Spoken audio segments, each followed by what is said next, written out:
Hey everybody, it's EJ from eyedesyn.com, and I got a fun one today. We're going to talk about using the Voronoi Fracture to not just bust things up into smithereens, but to use it in a creative way to create some cool organic ribbon type effects, build it procedurally, we're going to light, we're going to texture it, and show you how to build it from scratch. So let's check it out. Alright, so here is what we're going to be making today with any luck, and it'll look something like this, but utilizing the power of the Voronoi Fracture and kind of thinking outside of the box as far as what it can do and what kind of cool abstract stuff and compositions you can make with it. So I'm going to start by how I built this procedurally, and then at the end of the tutorial I'm going to get to texturing and lighting, so if you want to stick around for that, be happy to have you joining me with that part of the process. So here is the finished product. Let's go to a brand new composition here. And the first step is to grab a piece of geometry that you want to, ribbonify, or whatever we're calling that, to, apply the fracturing effects. So what I did was I just went to the content browser, trusty old content browser, and in the presets, if you navigate all the way down to the sculpting folder here, there is this base meshes folder, and we have a lot of base meshes that are used for sculpting. Okay, so a lot of stuff here. You can pick whatever you want. I'm gonna pick the generic head bust. It's ambiguous. Is it a man? Is it a woman? I don't know. Let's just use that, and there we go. So there's our generic head bust. You're gonna see it's very small in our scene because it's kind of scaled to real world coordinates. So let's kind of, just so the effects and the fracturing will make sense on this, let's just scale this guy up, or guy or girl, scale this person up pretty big. So now we got a big generic head in our scene. And as you do, that's what you add. And let me just take, I'm just going to delete this material, this sculpt material, just have our base clay texture here. And just go from there. All right, so it's pretty, low poly. If I go to my display, quad shading, you're gonna see it's very low poly, and that's because it's a base mesh.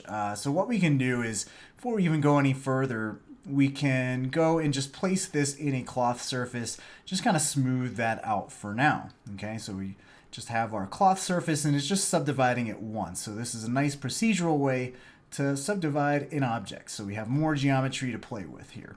All right, so let's go ahead, get out of our garage shading lines, and let's fracture this person. And we're going to do that going to the Mograph menu, grabbing our Voronoi Fracture, and we're just going to place our cloth surface with the generic head bust underneath. And even for the time being, we just turn that off for now, so it calculates a little bit faster, and we can start to play with our Voronoi.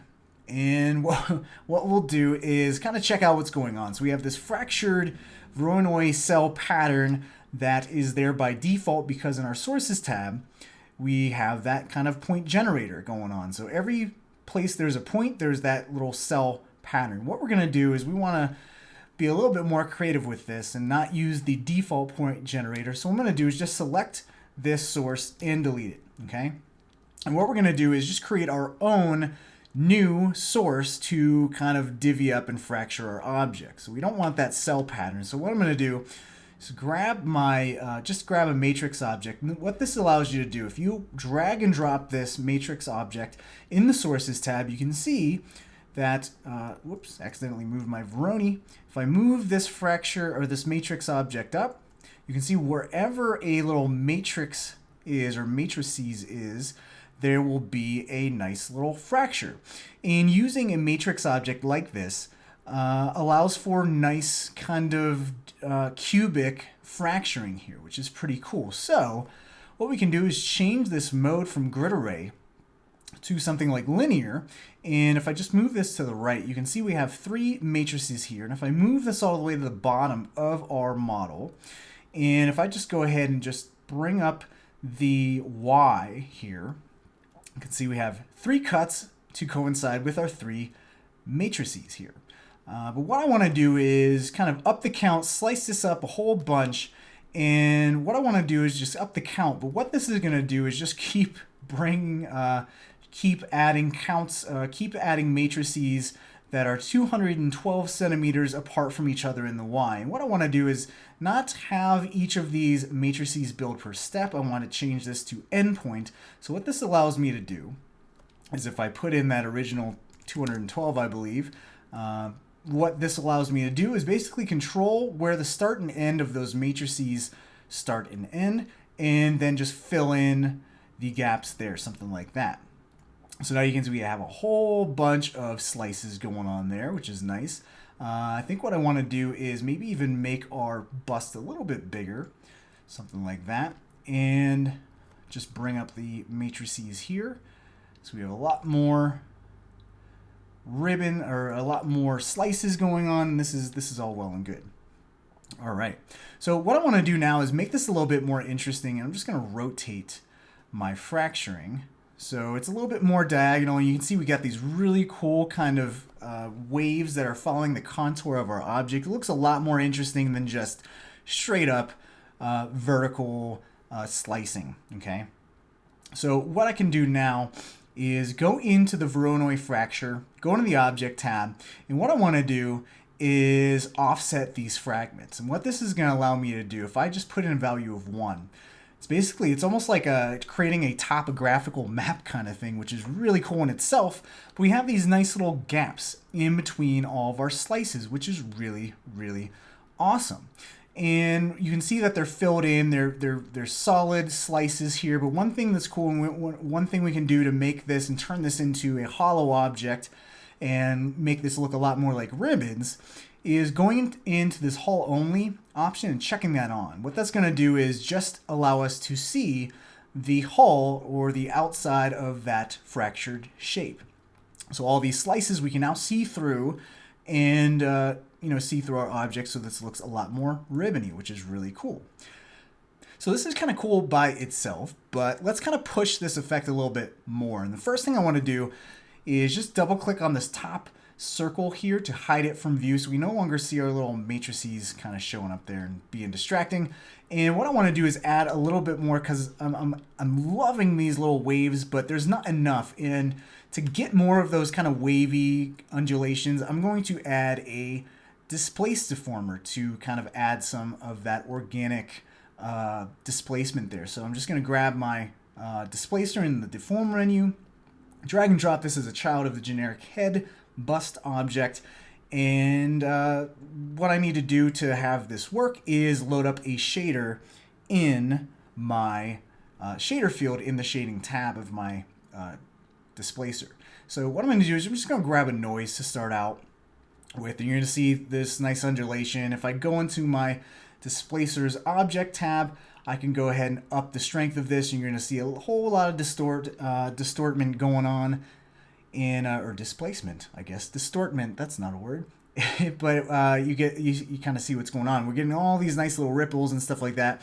And this is where you want to turn back on your cloth surface, maybe add a second subdivision just to smooth everything out. And you can see this kind of psychedelic, kind of cool effect right there. Reminds me of like the Painted Rocks in Utah or something. Look that up. Really cool national park, but really cool stuff going on. Adds a lot more detail. But the thing is, we're totally losing our generic head. We have no idea what this looks like. This could be a poop emoji for all we know. So what we want to do is try to maintain the outer shell of our figure. And how we can do that is a number of things. Is kind of taming down the noise first off. But one thing we can do is, by default, the displacer is pushing and pulling the geometry in a positive and negative manner. So we're making indents and we're also making bulges on the geometry. So it's pushing and pulling the surface. And that's because it's set to intensity centered. Now if I choose just intensity, what you're going to see is our little figure gets kind of fat, because it's just pushing the displacement in one direction, not both. So it's actually pushing it at a height of 40 centimeters. So that's why our whole entire object got a little bit thicker. If I go ahead and make this, say, a negative value of, say, negative 30, like my round numbers, you can see that we're kind of just really smushing this in, really indenting and displacing inwards of our object. Now, what we can do now is go into our noise shader and start messing around with some stuff here to get more of our form back. So one thing we can do is up the global scale, maybe to like 450 or something like that. And, you know, maybe up the contrast as well. So something like that. And one thing I found that really helps, because basically what I want to do is just get little dots and bulges and stuff like that, not these huge little spaces of white space. So basically what's going on is everything that's black is not going to be displaced and everything white will be. So I want to make like little dots, and the noise that I found was best for this, if I just move this on up, the noise that I thought worked best is this sparse convolution. And then by turning on absolute, which allows this noise to kind of fold over itself, we get these really nice dots. And that's kind of what I was going for, these nice little indents, okay? So what we can do now is, you know, I've adjusted the contrast. I can adjust the brightness to make those indents a little bit bigger and see all this really, really cool patterns, these little swirls going on, really, really cool stuff. So now we can just kind of play around with like maybe the relative scale of our display or of our noise here that's causing the displacement. Maybe adjust the scale on the Y and maybe the scale on the Z. You know, and all of these values are really going to determine how this looks, okay? And one thing you can also do is, you know, maybe get less of those little dots showing up. So we're removing these white little indents. You can see that, you know, we're getting this deformation in the jaw, which looks rather creepy rather than cool. So we can also adjust the seed until we come across a noise pattern that, you know, we think looks pretty good and still, again, maintains that outer form. And again, doesn't look anything too creepy. Something like that. Let's just call that not all that creepy, even though this indent's kind of creeping me out. No. See, yeah, the seed just totally changes everything.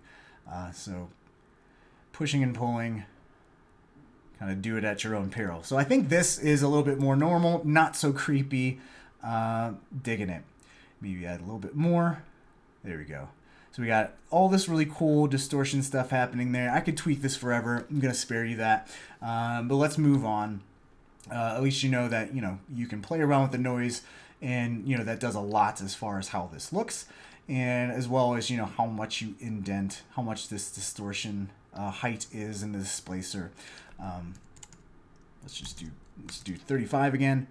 Now this is looking pretty good, but again, we can add a little bit more interest to this, just like we added the displacer. We can go ahead and maybe have, so some of these little ribbon slices are kind of floating off. It looks like it's falling apart or unraveling in some way. So what we can do, and the great part about the Voronoi Fracture, is we can use effectors on it. So what I'm going to do is go to my Mograph Effector menu and go to Random. Okay, there it is. And you can see that everything's kind of distorted and stuff like that. But what we can do is go and grab a different fall-off shape. So right now it's just affecting all of the little slices. If I choose something like box, I can adjust this fall-off to just affect the portions inside of my fall-off. And I can rotate this if I want. And one thing I want to do is maybe just go into my fall-off and just invert that. So maybe the top and the bottom of this figure will be kind of looking like it's floating away.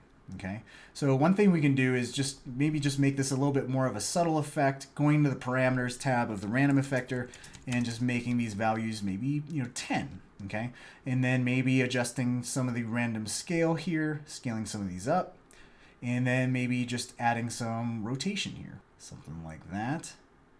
Maybe not rotation in the pitch, because we're kind of doing that. We don't want it to fold among itself. So I'm just turn that to 0 degrees. And so this is looking pretty cool. One thing we can add to have these push even further away is to use the aptly named push apart effector. So I'll just select my Voronoi Fracture again, go to my effectors menu, and go to push apart, and boom, everything's going to explode out.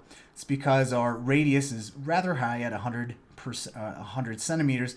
If I just make this, you know, maybe 15 centimeters, this looks pretty cool. But again, I want to isolate this to wherever the fall off of the random effector is. So I could do, you know, the old way of, you know, grabbing a box, fall off and adjusting this. But there's actually a really cool way to add, to have an effector's fall off kind of be used by all the other effectors that are applied after it. So in this case, I want the random effector's fall off to also be used by this push apart effector. So what I'm going to do is in the fall off tab, just change this to none. So no fall off inside of the push apart effector.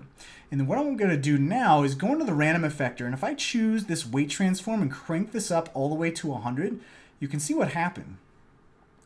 What's actually happening is if I change this weight transform to 100%, this push apart effector with no fall off shape will then utilize this random effector's fall off shape to also apply this push apart effector effect, which is really cool. So I don't have to, you know, kind of fart around with different fall off shapes. I can just utilize the very first effector's fall off shape in the effector stack of whatever I applied this to. So whether it's a Voronoi Fracture or a cloner or whatever, which is really cool because then I can just worry about just editing this one fall off in this push apart effector or whatever other effectors you use applied after this will then utilize that same space. So random effector, weight transform all the way up. This works with any kind of effector as long as that first effector in the effector stack, in our case, the random effector has that weight transform all the way up, and all the other effectors fall-offs are turned to none. Okay, so really cool handy tip there.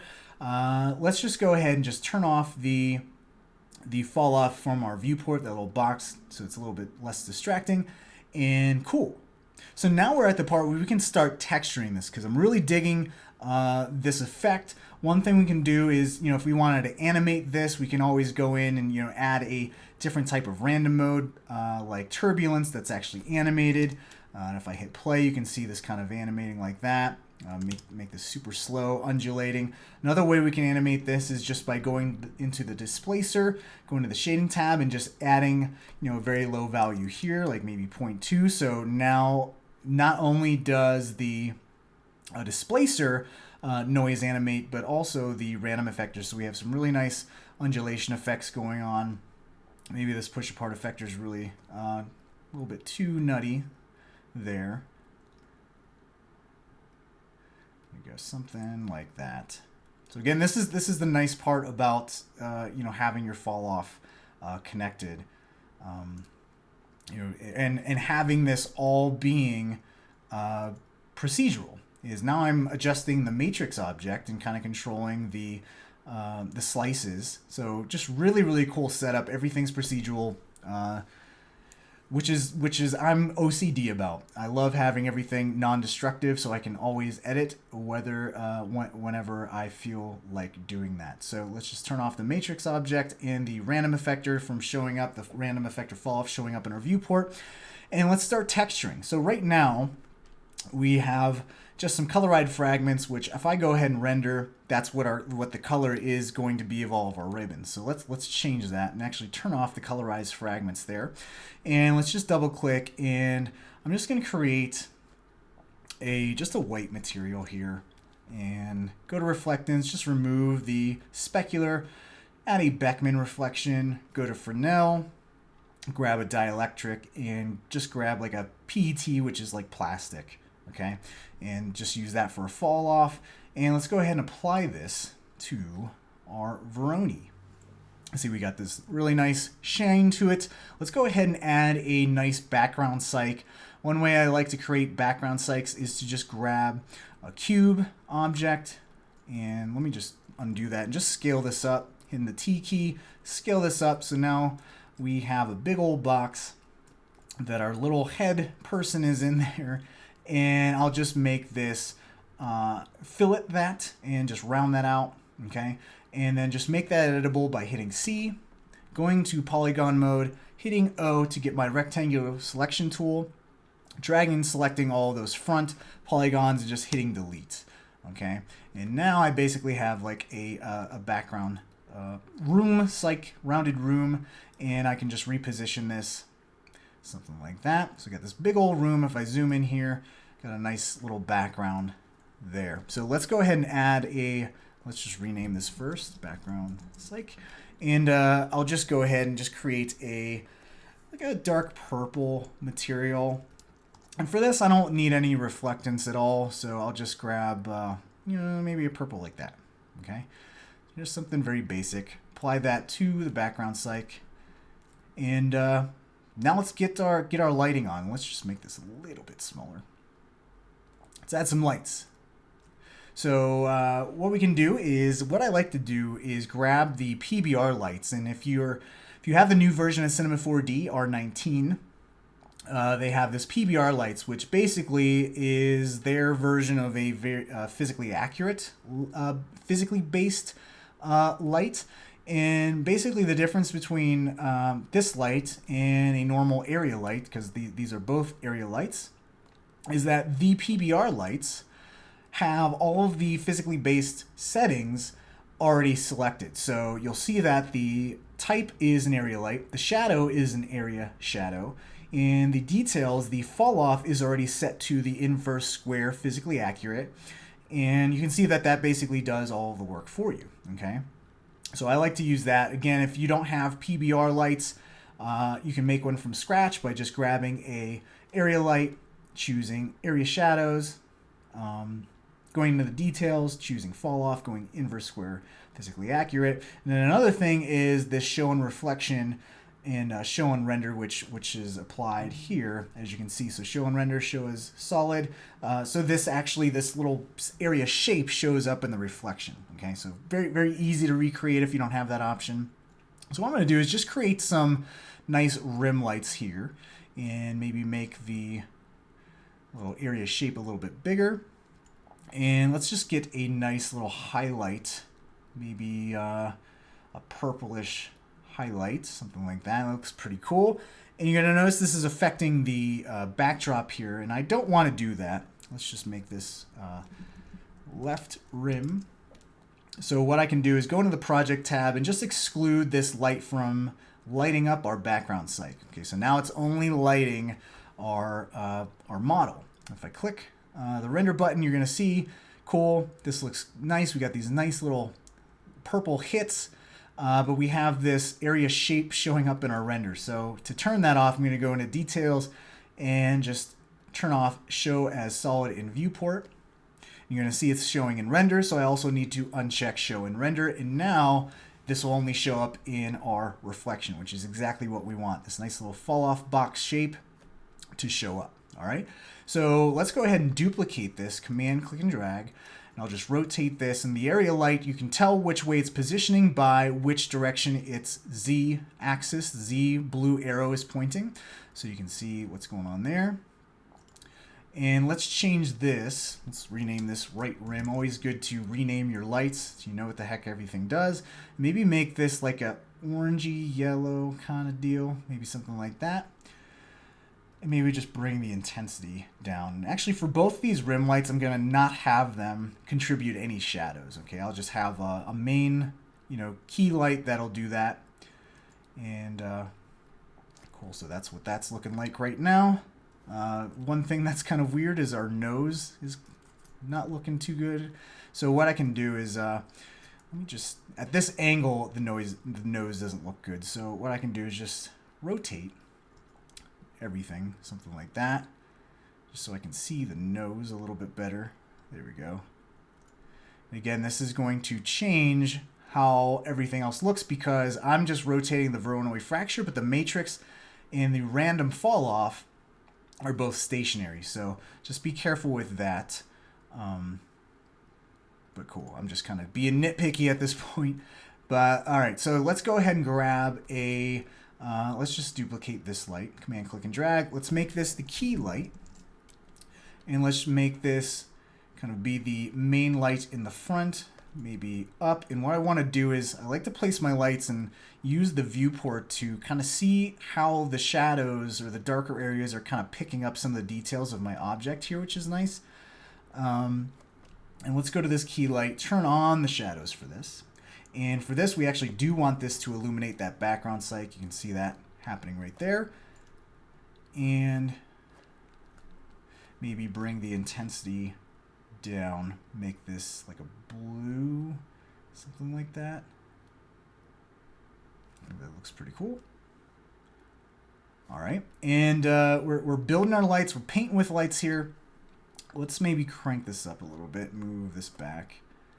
Now let's go. I'm gonna make, we're not seeing our background, so I'm gonna make like a background fill light and just place this light right back here and have this illuminate this whole background here.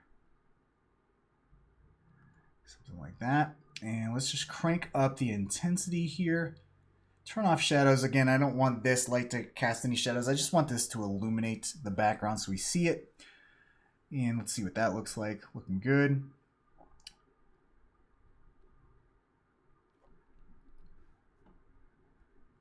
It's looking all right.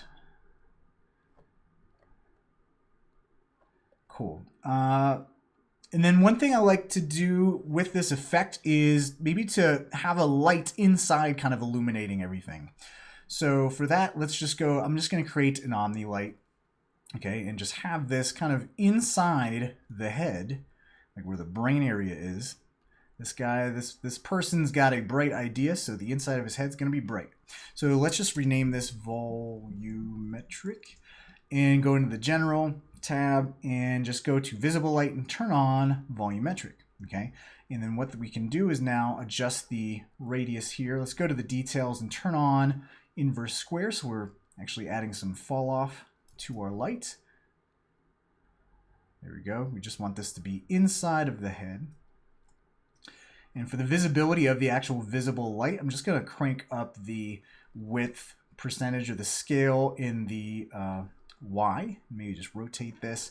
And let's change this to like a orangish yellowish color, something like that. Let's see what that looks like. So we got this cool volumetric light inside of the head, which is really cool. Kind of illuminating in there. The one thing that's kind of getting lost is the inside, because everything's the same texture. Now, what if you wanted to maybe have the outside of the ribbon one texture like the white, and what if you wanted the inside of the texture to be something completely different? Well, we can go ahead and do that using a shader. Unfortunately, with this kind of effect, you can't change the inside faces, or the inside and outside faces of the Voronoi Fracture typically work with solid objects, not hollow objects. So what we need to do is a little workaround, and that is to go into our texture and basically use something that is called, if I go to Effects, go to Normal Direction. What this allows you to do is put a color on one side of a polygon or a normal, and then another color on the other side of the normal. So if I go ahead and hit render, you can see that the inside is actually that black, and that actually looks kind of cool in its own right. But basically what's happening is the white texture, the white color, is being applied to the front of the polygons, and on the inside of the polygons and the inside of our little tape ribbon here, that black color is going to be applied. So what I can do is just go and click on the second color and maybe make this like a obnoxious pink color or something like that, and then go ahead and hit render. And now you're going to see that obnoxious pink color is now on the inside of our object, and on the outside is that white. Okay, so normal direction allows you to color sides of polygons. Okay, so really cool stuff. Now I could go and tweak the the volumetrics here, maybe crank up the intensity, the visibility, add some inner distance there, like really get crazy with this. But you see the overall effect is pretty cool. Now we got this really cool volumetric stuff happening. And again, I could tweak this forever, but again, not gonna bore everyone with that. But it's just important to discover the ways you can utilize the Voronoi Fracture in ways that are beyond just fracturing things into pieces and stuff like that, and really thinking outside of the box as far as that is regarded. So a lot of the things you're seeing, some little pixelation, some jagged edges here. Again, we can do one of two things to fix that. we can go ahead and just add another subdivision there to smooth everything out. And that's going to allow us to actually get a lot more detail, which is really nice. And again, we can go into our displacer, change the noise, all that good stuff. And the cool thing about this, again, I love building things procedurally, is because you can switch this out with any other object very easily and maintain the same effect. So let's go just have our random fall off and our matrix object turned on so we can see where all the slicing matrices are as well as our random fall off. And let's just replace this object with something else. So let's go into our content browser. Let's grab elephant. I like elephants. My favorite animal right there. And if I just delete the eyes, sorry, you're not going to have any eyeballs, and just bring the elephant body, basically just replace that generic head bust with the elephant. I'm going to see it update. Now I can just move this on up, scale it up as well if I want. Whoa, flattened it out. That actually wasn't actually all that bad. That was kind of cool. And just kind of move that into place. You can now see we have this cool elephant being all ribboned up. You can, this could be a render about the extinction of elephants, and the elephants are unraveling or something like that. And again, I have to, adjust the lights, and volumetric lights in here need to be adjusted to fit inside our big old elephant here. But you kind of get the point. And again, just the random fall off here. But it's just that easy to be able to switch out whatever objects you want, apply this cool ribbon effect, and again, play around with the displacement and all that good stuff. Is really, really cool way to iterate. And maybe if you're doing a series of this type of stuff, go to town with that. Apply some finishing stuff on here, some ambient occlusion, some GI. If you wanted to bring in an HDRI, you can go ahead and do that. Use a physical sky, something along those lines just to finish this up. But yeah, this is a pretty cool way to use the Voronoi Fracture, creating this cool ribbon effect and ribbonifying any object that you desire. So I hope you have a newfound respect for the Voronoi Fracture object and maybe not typecast it so much as just breaking stuff up, all right, and tiny little rocks. But if you have any questions on anything I covered in this tutorial, I covered a lot, please ask them in the comment section below. I'll try to get to them as quick as I can. And if you liked this tutorial, please hit the like button. If you like what I'm doing on this channel, please subscribe. I'd really appreciate that. And I really love to see what you guys are making based on what I'm teaching. So if you make anything cool with this, be sure to share it with me. I love to see what you're making on Instagram, on the Facebook, on the Twitters, on the interwebs. Can't wait to check out what you made. And as always, thank you guys so much for watching. I appreciate the views, and I'll see you in the next tutorial. Bye, everybody.